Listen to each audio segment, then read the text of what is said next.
Hello students, in this video I will be talking about something known as continuous exponential growth. Let's take a look. So suppose a population of 1,000,000 rabbits doubles every year. Write an equation that models this growth. What is the percent growth at the end of each year?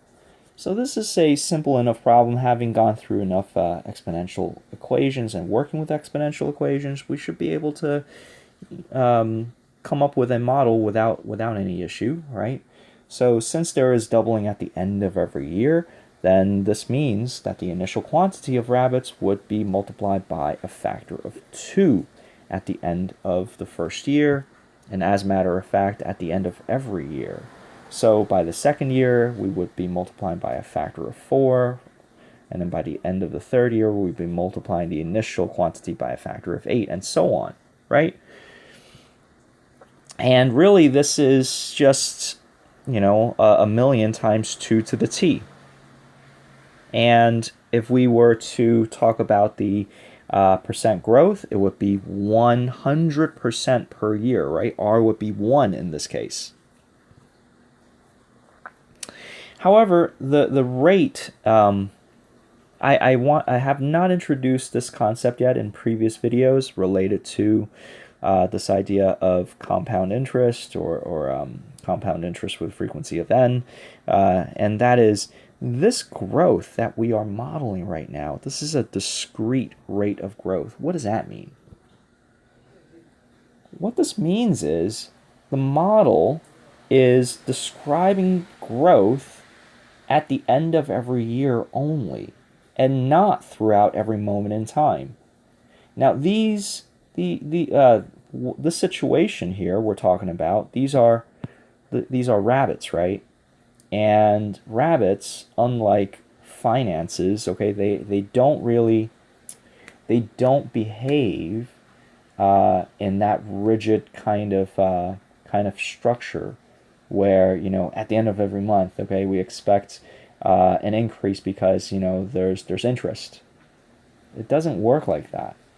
So the rabbit population, they're going to grow at any given moment in time. So because of this, okay, our model, this guy right here, seems rather inappropriate. And also, the value for R, okay, seems rather inappropriate as well, because this percentage, right, of doubling every year, though it is appropriate to describe the situation, it doesn't seem as appropriate, because this model, this number, is describing a discrete phenomena, which in this case, it is not a discrete phenomena. It is a continuous phenomena.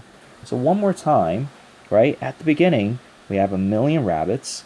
Then, according to our model, right, miraculously, there are 2,000,000, right? Then at the end of the second year, right, then we have 4,000,000. Third year, 8,000,000, and so on and so forth, right? So these changes in numbers happen at the end of the year only. And we know that is not the case. Okay? When we graph it out, we get these discrete values, okay, at these pockets of moments in time. When in actuality, we know what is supposed to happen is there's supposed to be a continuous connection, okay, between each one of these, okay? So because of this, okay, these are discrete values that compounds at the end of every year.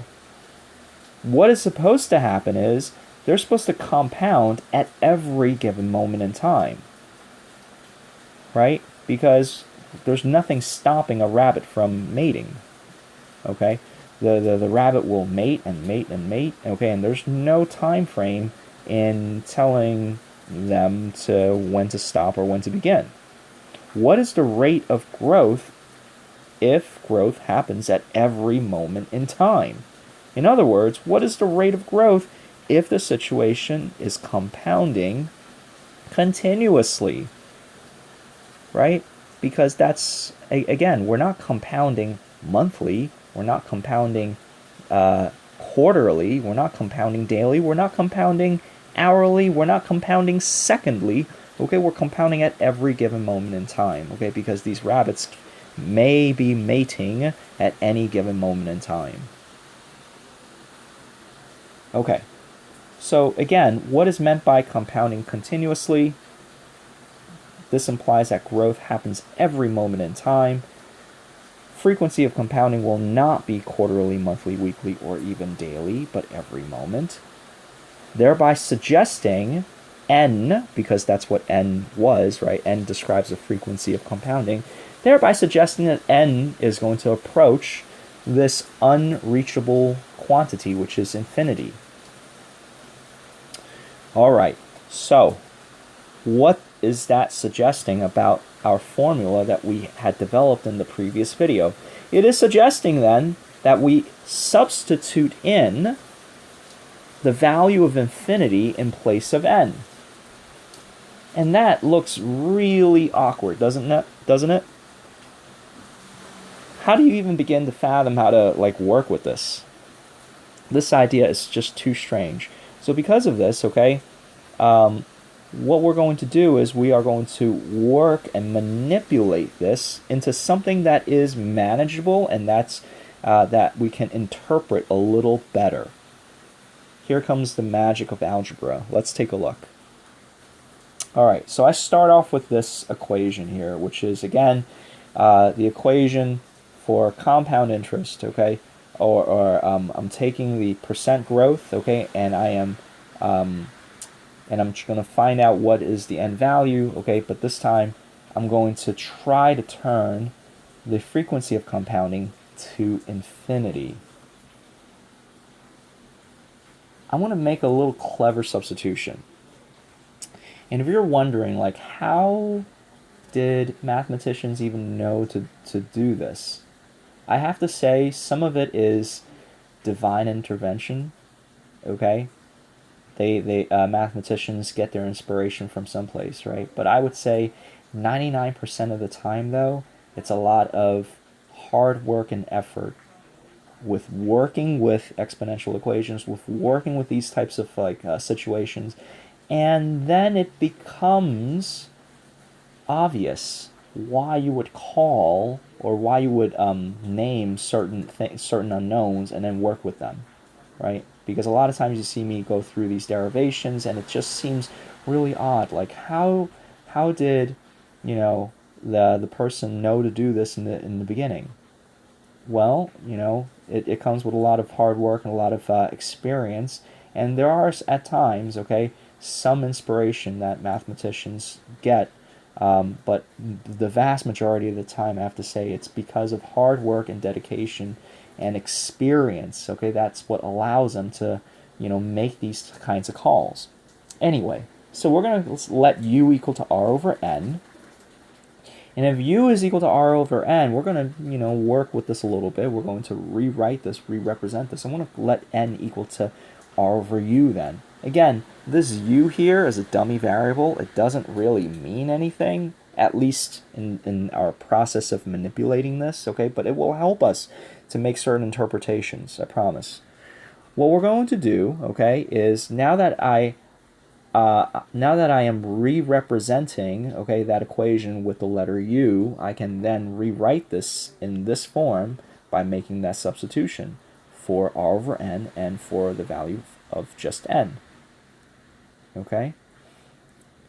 And with a little bit of work by applying the exponential rules, okay, exponential properties, I can then re-manipulate this into this manner. I can then, by applying PEMDAS, I can separate out certain things, okay, by applying PEMDAS and also the power rule, the reverse power rule, okay, and it will become this, right? If I were to apply the power rule, I will just end up with the previous step here, right? Okay, and this is the part, okay, where we need to stretch our imagination a little bit, okay, and where really this course becomes not just advanced algebra, but where it becomes a borderline calculus. Okay, but bear with me here. What we're going to do is we're going to make n approach infinity. Now, as n approaches infinity, right, as we increase the frequency of compounding to every fraction of a fraction of a fraction of a second, right, as n approaches infinity, what happens with u, right? If I'm taking r and dividing it by like a billion, right? Whatever r is, u is going to end up becoming very, very small. U, as a result, will end up becoming so small that it's going to be approaching 0. Okay. There is this machine that mathematicians made up, and it's called a limit. We cannot evaluate, let's say this guy right here, 1 over u, right? We cannot evaluate 1 over 0. However, what we can do is we can approach 1 over u. I mean, we can approach 0, okay, but we cannot have u equal 0. We can certainly approach it. That's what this idea of a limit is. I know this is very abstract, and I hate to bring it up at this point in time. However, this is needed, okay, in the whole discussion. If you have no idea what I'm talking about here with this LIM, bear with me for a moment, because I'm about to demonstrate what this LIM actually does. Now, look, I am approaching 0, right? What I'm going to do is I am going to construct values of u here. So this L1, this represents u. L2, this represents 1 plus u to the 1 over u. Okay, so 0.1 is a small number, agree? Yes. So I'm going to evaluate this when u is equal to 0.1, and it turns into 2.5937. Now, 0.1 isn't quite 0, is it now? So I want to make u even smaller. I want to make it 0.01.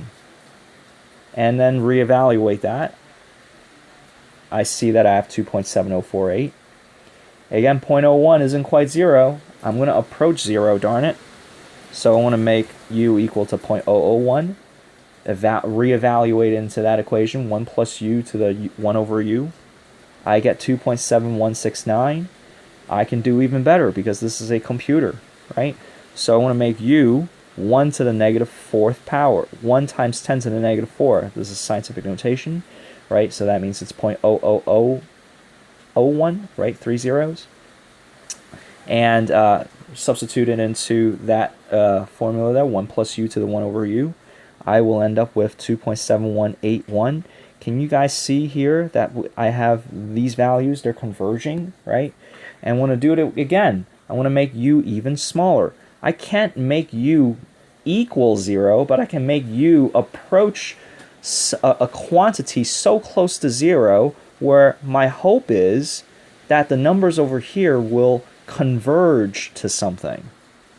So 1 times 10 to the negative 5, I get 2.7183. And if I keep on doing that, I end up with this number here. It converges to 2.7183. Okay? And this number here, okay, holds a really special place in the scientific and mathematical community. This 2.7183 is the number E. And this number here is often referred to as the natural base. It shows up everywhere in nature. It shows up in higher level mathematics and higher level like science disciplines. And this number becomes super convenient for analysis. Right now it seems super abstract, but if you decide to study more math and science in the future, okay, you're going to find that this number here turns up everywhere, and for good reasons too. At the moment right now, it's hard for me to explain because I would be going off and on and on and on and on about it, okay? And it wouldn't really make any sense unless you actually physically take those classes. So let's take a look at what happens now, right? So now that I have this number here, remember my goal was to rework this guy to make it look more manageable, right? To make this equation more interpretable. So what happens is, okay, if I apply the same concept, all of this is one continuous thought. The equation for continuous growth, for continuous exponential growth, is this guy right here. Continuously compounding, continuous exponential growth is A is equal to PE to the RT. All right. So to answer the first question, okay, about the rate of growth per year, compounded continuously, for rabbits that doubles every year, right? The rate of continuous growth can be found by doing the following. So this was what we had come up with, okay, at the very beginning of the lesson. I'm going to equate this to this guy, and I'm going to attempt to solve for the rate of growth. Okay? So knowing this right now, I have the same initial values. I can cancel those out. And seeing that I have the same unit of time, I can cancel those out. I'm left with this 2 is equal to e to the r. I want to solve for the rate of growth of the rabbits per year that's growing continuously, right? So in order for me to do that, okay, I need to now apply logarithms. This is base e. In previous videos, we talked about log of base 10, right? This is just log of x.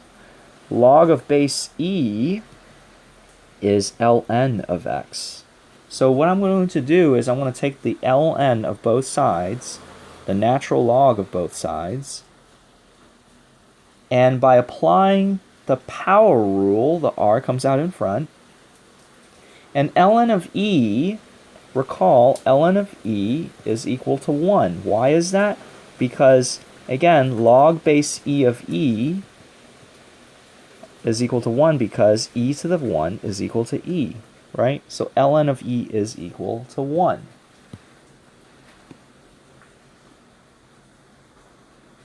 So therefore, r will equal to 0.693, or 69.3% per year. This is the rate at which the rabbits are reproducing. It's not 100% per year, because that is a discrete model. A continuous model would suggest that they are growing at 69.3% per year, compounded continuously or growing continuously. Notice that these two values are different, right? But why though?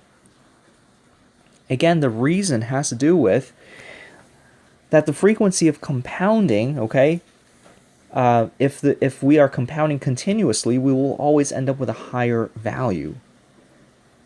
The situation is changing at every moment in time, and not at the end of some unit of time. For this reason, the rate of growth must be different and must be smaller from the discrete model.